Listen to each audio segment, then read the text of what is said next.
abanga balokole waliwo obuwandiike bwonna obulaga nti Musa yali mulokole abanga bakristaayo waliwo obuwandiike bwonna nga Moses yali mukristaayo oba Mulayimu yali omukristaayo oba Nuhu muyite Nuwa Adamu yali omukristaayo yali mukatuliki mulokole gwe mukatuliki gwe mukristaayo oyinawo omukisa ku ansa gye walondo gisazaamu nojjuzaawo entuufu otherwise salawo obeereeyo naye temutwekwasanga oba his excellence naye mugambe netagambikooyo.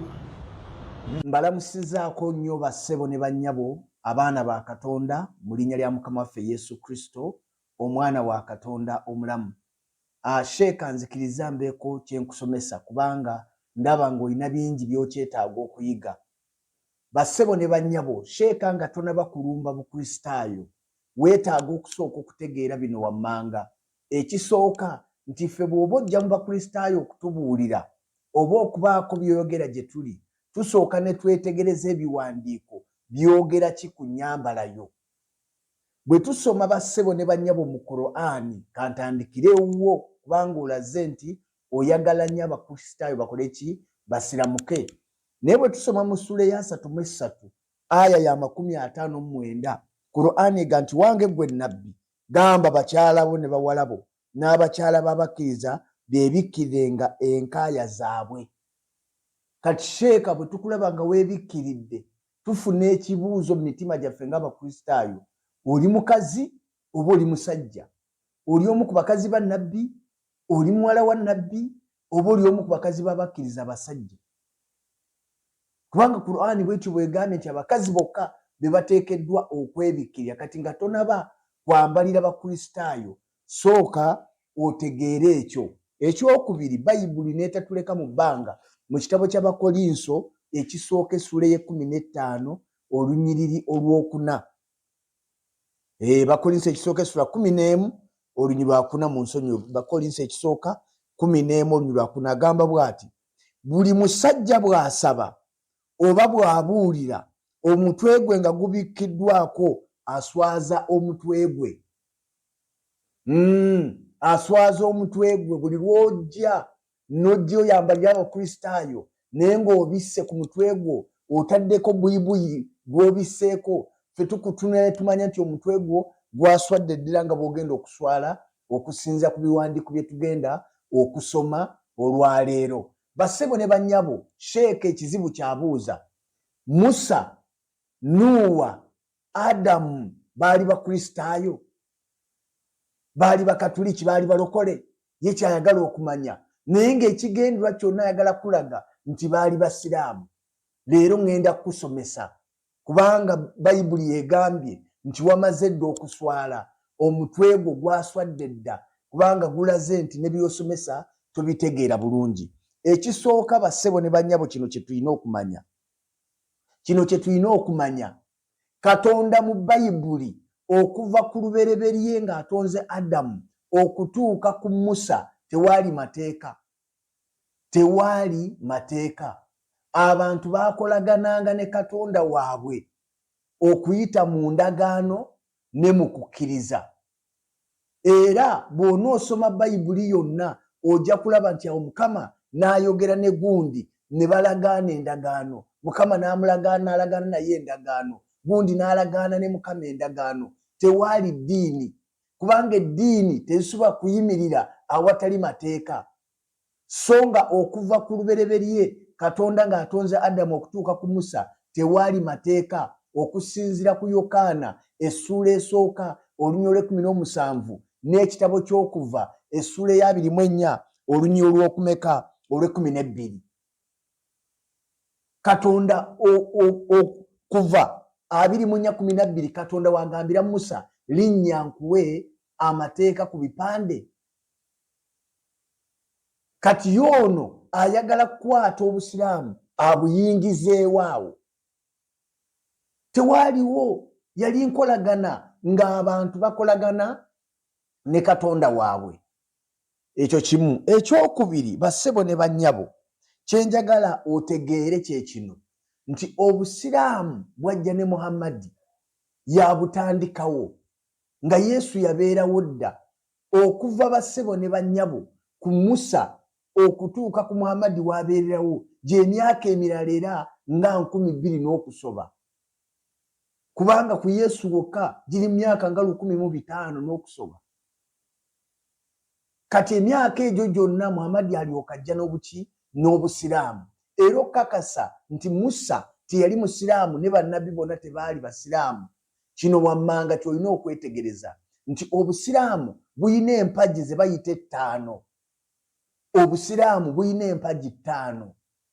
Obusiraamu buyina empagi 5. Bwe buba n'empagi 5, empagi esooka egamba ki? Kwe kutoola shahada ng'ojulira ng'ogamba ashahada la ilaha illallah wa ashahada Muhammadi rasulillah. Mazima njulira teri katonda okujjako Allah ne Muhammadi mubaka we. Kati njagala kubuuza Bayibuli, wamma Musa wayogerako ku Allah nga erinnya lya Katonda mu Bayibuli wajulirako nti Allah ye Katonda wo? Musa tubuulire oba Bayibuli tubuulire Katonda wa Musa bamuyitaani?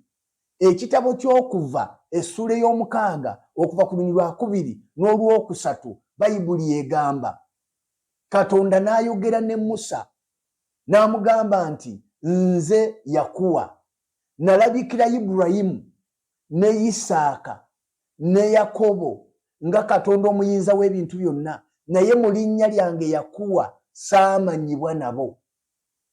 Katonda wa Ibulayimu, Katonda wa Isaaka, Katonda wa Yakobo, Katonda yalabikira Musa bassebo ne bannyabo bamuyita yakuwa, si Allah. Bw'osoma mu Bayibuli y'Oluwarabu n'osanga ekigambo Allah tekitegeeza linnya lya Katonda, kitegeeza Ruhanga, kitegeeza ki God, tekitegeeza linnya. Songa mwe mu Busiraamu Allah linnya eritakyuka era eritalina makulu lyotayinza kuzza mu lulimi lulala. Ekyo ndowooza kitegerekese bulungi. Eyo mpagi emu Musa agimenye. Kati ayinza atya okuba Omusiraamu ate nga amenye empagi za Allah? Ekyokubiri, mu Busiraamu bassebo ne bannyabo bawa zakaati. Empagi y'okubiri kuwa zakaati fitiri. Tewaliiwo kyawandiikibwa kyonna kakibeere mu Qur'an newankubadde nga Musa wa Qur'an mulala kuwa Bayibuli okusinziira ku biwandiiko, naye temuliimu kyawandiikibwa nga Musa wa Qur'an newankubadde wa Bayibuli nga bawa zakaati fitiri. Akiina akireeta ensiramuke. Empagi ey'okusatu bassebo ne bannyabo yeeriwa. Ey'okubiri swala 5. Swala 5 y'ey'okubiri. Eswala 5 Musa tazisaalangako, tasaalangako swala 5. Era n'ebyafaayo bikulaga nti Musa wa Qur'ani Muhammadi bwe yalinnya mu ggulu ne bamuwa eswala mmeka? 50. Bwe bamuwa 50 ye yalabula n'aga nti ezo eswala zibakuwadde nnyingi tojja kuzisobola. N'agamba Muhammadi mbu ye yaswalanga eswala 2. Kati bw'abanga Musa yali musiraamu ate eswala 2 n'eswala 5 bikwataganirawa? Ekyo ndowooza otegedde. Ekyokusatu ye zakaati fitiri nayo tagiwangako. Ekyokuna kyekiriwa oba empagi ey'okuna kwe kusiiba. Bassebo ne bannyabo abampuliriza, Musa tasiibangako mu kusiiba okw'obukolomooni ng'Abasiraamu kubasiiba. Talyangako ddaaku. Mumuleete aya yonna ng'agamba nti awo Musa n'azuukuka ku ssaawa 11 ng'obudde bukedde n'alya ne yeepakira capati n'amala n'alangira nti yasiibye. Ekyo nakyo kya bulimba. Kati bw'abanga Musa tasiibangako, Ibulayimu tasiibangako nga bwemusiiba, tebasiibangako bwe batyo, ddala baabeera batya Abasiraamu? Empagi endala bassebo ne bannyabo ey'okutaano y'ey'okugenda okulamaga oba okukola hijja. Okukola hijja kyekibeerayo gy'emikolo egy'obusamize, okweyambula, okusalako enviiri, okunywegera ejjinja n'okwetoola obusozi Swafa ne Almarwat. Ebyo Musa yabikola ddi? Ebyo Ibulayimu yabikola ddi? Nga Musa yennyini ayogera mu kitabo ky'Abaleevi essula ya 26 okuva ku lunyiriri olusooka n'aga nti teweeteeranga jjinja lyonna mu nsi yo so tolivuunamiranga newankubadde okulisinza. Kati bw'abanga Musa teyasinzaako jjinja ate nga mmwe bwe mugenda okukola bwe mugenda okulamaga etteeka ekkulu kwe okunywegera ejjinja oba okulikubira jjambo n'oliraza omukono ogwa ddyo n'okutoolera entaana ya Muhammadi salaamu. Ebyo Musa yabikola ddi? Ekyo kikulage nti tabangako musiraamu. Ekyo ndowooza kitegerekese. Ekirala bassebo ne banyabo kye muteekeddwa okumanya, kati musobola okwebuuza bw'abanga tebaali basiraamu bo bannabbi baali bakkiriza batya? Bwe tusoma mu kitabo bassebo ne banyabo eky'Abaebbulaniya essula y'e11 Bayibuli eyogera ku basajja abo n'abakazi abaatusooka neega nti baali bakkiriza. Olw'okukkiriza Ibulayimu yakola bw'ati, olw'okukkiriza Isaaka yakola bw'ati. So tebaga nti olw'obusiraamu baali bakkiriza. Kati omukkiriza yaliwa? Nja kumukusomesa naye kansooke nkulage nti waliwo enjawulo nnene wakati w'omukkiriza n'omusiraamu nga nkozesa Qur'ani eno ekitabo kya Allah. Essula ya 49 bassebo ne bannyabo gye tugenda okusoma, essula eyana mu 9. Mumanyi bano abasajja beetaaga kubasomesa mpola mpola kimu ku kimu bagende nga bategeera Bayibuli ne Qur'ani yaabwe kubanga kirabika nayo tebagimanyi. Essula bassebo ne bannyabo yana mu 9 bagita surati Hujurat yana mu 9 aya ya 14 egamba bweti, Abawarabu ne bagamba Muhammadi nti tukkiriza. Bagambe gwe Muhammadi nti temunakkiriza mu bujjuvu naye mugambe nti musiramuse tugoberedde eddiini yo. Owulira, Abawarabu bajja nga bagamba kalat al arabu, Abawarabu ne bagamba amana, mazima tuli bakkiriza. Kul, bagambe la tu'minu lakini kuru aslamuna, mugambe nti tusiramuse. Temugambe tuli bakkiriza naye mugambe nti tusiramuse. Lwaki? Mukubanga obukkiriza tebuliimu mu mitima gyammwe. Bassebo ne bannyabo, omusiraamu taba mukkiriza. Yensonga lwaki obusiraamu bulina empagi 5 ate obukkiriza ne buba n'empagi 6. Ekikulaga nti waliwo enjawulo wakati w'obukkiriza n'obusiraamu. Kati bali abasajja Bayibuli egambye baali bakkiriza.